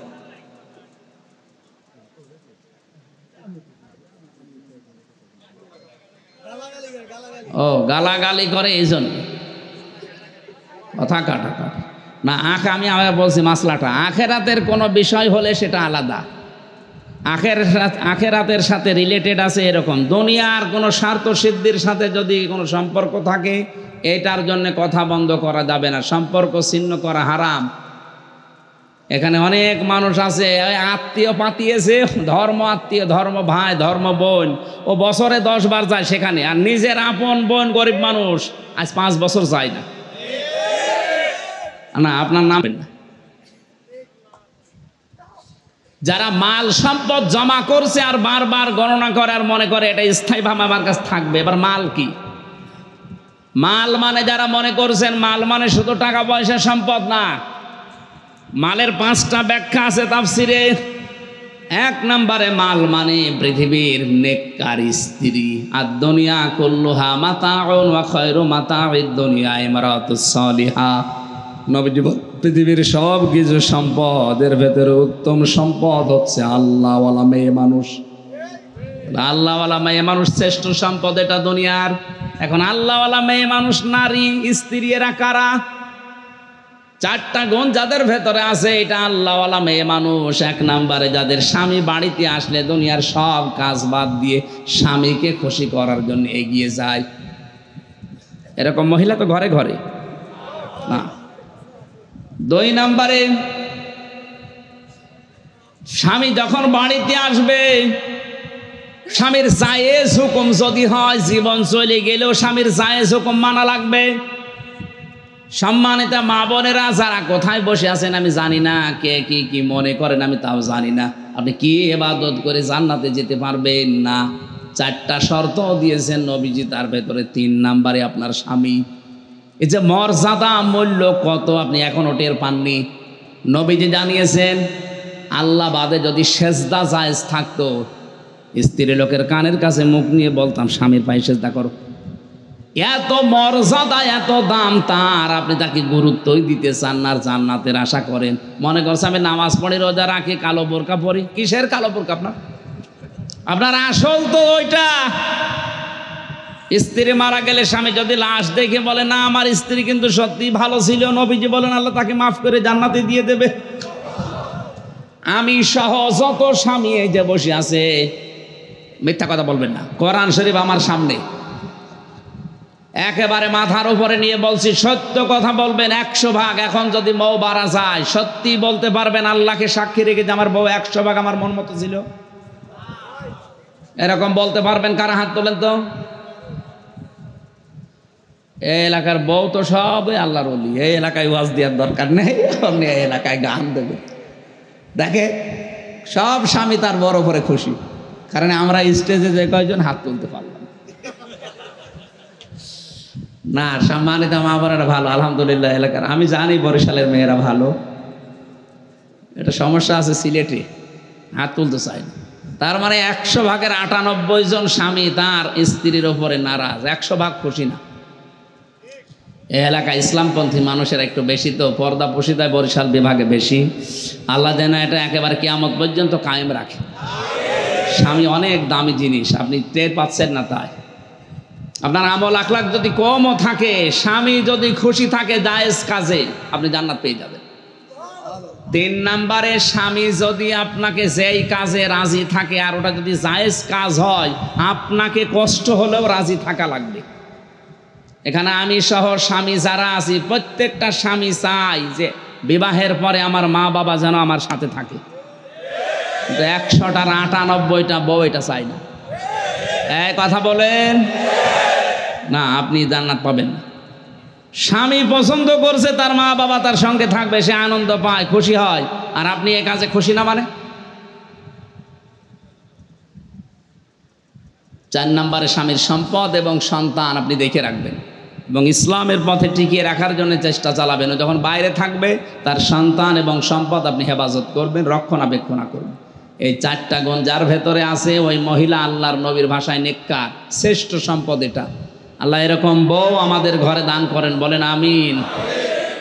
মালের 2 নম্বর ব্যাখ্যায় পেয়েছি মাল মানে সম্পদ, টাকা পয়সা। 3 নম্বর ব্যাখ্যায় পেয়েছি মাল মানে অস্ত্র শস্ত্র। 4 নম্বর ব্যাখ্যায় পেয়েছি মাল মানে চেয়ার, ক্ষমতার চেয়ার। 5 নম্বরে ব্যাখ্যায় পেয়েছি মাল মানে প্রভাব প্রতিপত্তি। আল্লাহ এই 5টা জিনিস যাদেরকে দিয়েছে, ওরা যদি মনে করে যে এটা স্থায়ীভাবে আমার কাছে থাকবে আর কোনোদিন হাতছাড়া হবে না, তারাই হোতামা জাহান্নামের দরজায় দাঁড়িয়ে আছে। 3 নম্বরে সাকারের বর্ণনা পেয়েছি। সাকারে যাওয়ার 4টা কারণ আছে। মুসলমান দাবি করে যারা নামাজ পড়ে না, যারা এতিম মিসকিনদের খাবারের ব্যবস্থা করে না, শুধু নিজে খেয়ে পরে বাঁচবো, মানুষের খবর রাখবে না, এই ধান্দায় যারা আছে তারা জাহান্নামে সাকারে যাবে। প্রধানমন্ত্রী শেখ হাসিনার জীবনে কিছু কবুল হবে কি আমরা জানি না, কিন্তু একটা কাজ কোরআনের দৃষ্টি দিয়ে বলছি, ওয়ালা ইয়াহুদ্দু আলা তুআমিল মিসকিন, এই শব্দটা অলাম না কোনো তিআমুল মিসকিন, যে একটি খামার একটি বাড়ির মাধ্যমে হাজার হাজার মানুষের মাথা গোজার ঠাঁই দিয়েছে আর একটা কর্মসংস্থান দিয়েছে। এই কাজটা কোরআনে কারিমের সূরা মুদ্দাসসিরের আয়াত অনুযায়ী হয়েছে। আল্লাহ যেন এটা কবুল করেন, বলেন আমিন। 560টার উপরে মসজিদ বানিয়েছে, আরে মন্দির তো বানায়নি। ভালো কাজ যেই করুক তার প্রশংসা করা লাগবে। 560টার উপরে যে মসজিদ বানিয়েছে, যদি মন্দির বানাতো শিরিক হইতো। কথা বলে না কেন? অন্তত শিরিক থেকে বাঁচিয়ে আল্লাহকে সেজদা দেওয়ার তো একটা ব্যবস্থা করেছে। বলে না, ও মসজিদে গেলে সেজদা তো হবে। আর যাই হোক, এরপরে বঙ্গবন্ধু টানেলটার দিকে তাকান, এই পদ্মা সেতুর দিকে, বিশেষ করে বরিশাল বিভাগ আর খুলনা বিভাগের লোক তো সেজদায় পড়ে থাকা দরকার। 7 ঘন্টা 8 ঘন্টা 9 ঘন্টা আমি দাঁড়িয়েছিলাম এই মাওয়া ঘাটে, তাও আসতে পারিনি। আর এখন মাত্র 4-5 মিনিটে চলে আসছে। সুতরাং এই ব্যবস্থাগুলো যারা করছেন, তাদের মেধা যোগ্যতা শ্রম দিয়ে মানুষের মুখে হাসি ফোটানোর জন্য যারা কাজ করছে, আল্লাহ তাদেরকে সাকার নামক দরজা দিয়ে প্রবেশ করাবে না। আর যারা দারিদ্র মুক্ত সমাজের জন্য কোনো কাজ করে না, শুধু নিজের আখের গোছায়, নিজে খেয়ে পরে বাঁচবে, মানুষের খোঁজ খবর রাখবে না, সে যে দলের লোক হোক, ও জাহান্নামে সাকার নামক দরজা দিয়ে প্রবেশ করবে। 3 নম্বরে যারা সমালোচনা করে শুধু মানুষের, নিজে কিছু করে না, খালি সমালোচনায় আছে। 4 নম্বরে যারা কিয়ামত হবে জবাব দেওয়া লাগবে বিশ্বাস করে না। এই 4টা গুণ যাদের ভেতরে পাওয়া যাবে এদেরকে আল্লাহ সাকার নামক দরজা দিয়ে প্রবেশ করাবে। এরকম 7টা দরজার নাম আছে, আর এক একটায় 2টা 3টা 4টা 5টা করে পয়েন্ট আছে। আমার মাথা ব্যথা করছে, সারাদিন জার্নি তো আসতেছি দর্শনা থেকে, এই বারবার টুপি খুলছে এই কারণে, মানে মাথায় বাতাস না লাগলে মাথা গরম হয়ে যাচ্ছে। আমি জেলখানায় থাকা 3 বছর ছিলাম। 3 বছরের ভেতরে তো এক ঘরের ভেতরে ফাঁসির কন্ডেম সেলের ভেতরে, ওখানে বসে বসে যেগুলো দেখেছিলাম, বিশেষ করে অধিকাংশ মানুষের মামলা নারী পুরুষের, স্বামী স্ত্রীর গণ্ডগোল, পারিবারিক জীবনে দাম্পত্য কলহ, এইগুলো নিয়ে বেশি। জানি এর উপরে বসে বসে কিছু টুকে রেখেছিলাম। বাইরে এসে আমি 2টা বই লিখেছি, স্বামী স্ত্রীর পারিবারিক জীবনে দাম্পত্য যে কলহ এবং এর সমাধান। এ মারামারি কেন বাঁধে 19টা কারণ দিয়েছি, আর এটা সমাধান করার কোরআন এবং হাদিস কি ঔষধ দিয়েছে ওইগুলো দেওয়া আছে। এই যে পেছনে গাড়ি আছে, সাদা গাড়ি, ড্রাইভারের কাছে আছে, যাওয়ার সময় স্ত্রীর জন্য নিয়ে যাবেন। আবার স্বামীরা স্ত্রীরা মেয়ে লোক যারা এসেছেন এখান থেকে নিয়ে স্বামীকে দেবেন। একজন আরেকজনকে উপহার দেন, বইটা পড়েন। সংসারে আমি আশা করছি, বিশ্বাস করছি শান্তি আসবে। আমি রাত বেশি হয়ে গেল, আজকের মতো শেষ করে 13 তারিখে যে জান্নাতের বর্ণনা দেওয়ার জন্যে আশা করছি শেষ করে বইটা মোনাজাতের পরে নিয়ে যাবেন। আমি ধন্যবাদ জানাচ্ছি মেজর সাহেবকে নিয়ে একদিনের ভেতরে বিশাল আয়োজনে আপনাদেরকে নিয়ে কোরআনে কারিম প্রচার করার একটা ব্যবস্থা করে দিয়েছে। আল্লাহ আমাদের আয়োজন যেন কবুল করেন। মোনাজাতের পরে গাড়িতে, এই স্টেজের পেছনে সাদা গাড়ি আছে, ড্রাইভারের কাছে বইটা নিয়ে অবশ্যই আপনার স্ত্রীকে দেবেন, আর স্ত্রী লোক আপনার ছেলেকে মেয়েকে পাঠিয়ে দেন, সেজন্য আপনার স্বামীকে দিয়ে দেয়। আল্লাহুম্মা আমিন। রব্বানা যালামনা আনফুসানা ওয়া ইল্লাম তাগফির লানা ওয়া তারহামনা লানাকুনান্না মিনাল খাসিরিন। মাথা নিচু করেন, চক্ষু বন্ধ করেন, মোনাজাতের পরে উঠবেন, মাথা নিচু করেন, জীবনের অপরাধগুলো স্মরণ করেন। রব্বানা যালামনা আনফুসানা ওয়া ইল্লাম তাগফির লানা ওয়া তারহামনা লানাকুনান্না মিনাল খাসিরিন। বিশাল আসমানের মালিক, বিস্তীর্ণ জমিনের মালিক, তোমার এত বড় সৃষ্টির তুলনায় আমাদের এই হাত 2টা বড় ছোট্ট। এই ছোট 2টি হাত কোরআন শুনতে এসে বরিশালের এই ময়দানে তোমার কুদরতের নজরটা দেখতে দেখো। তোমার প্রত্যেকটা বান্দা বান্দি গোনার কথাগুলো স্মরণ করে মাথা নিচু করে দাঁড়িয়ে আছে, বসে আছে। তোমার হাবিব জানিয়েছে পৃথিবীতে অনুশোচনা করে গোনার কথা যেই কয়টা বান্দা স্মরণ করে ওই কয়টায় আল্লাহ মাফ করে দেয়। বড় আশা নিয়ে আজকে এই গভীর রজনীতে গোনার কথাগুলো স্মরণ করছি যে এই অপরাধ আমার জীবনে আছে। আমি স্বীকৃতি দিচ্ছি আল্লাহ সত্যি আমি অপরাধী।